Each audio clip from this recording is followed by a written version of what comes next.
your observation. So I'm just going to take your temperature. So this one goes under your arm, and that goes under there just for a minute.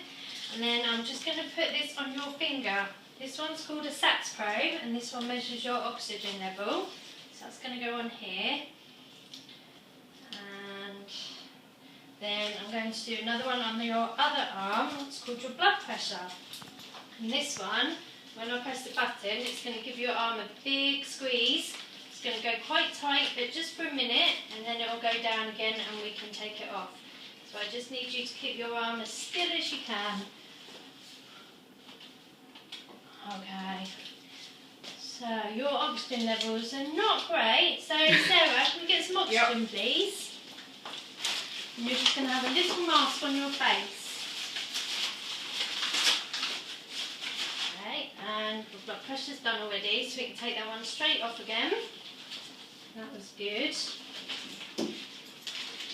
And check your temperature. Okay, and that one's good too. So that all looks alright. So we'll put this oxygen on and then we'll get the doctor to come see you. Is that alright? So, mind your ears. You just have to breathe normally, Monkey. That should make you feel a little bit better. Please contact minors on 32336. That's ED registrar outside. Please contact minors.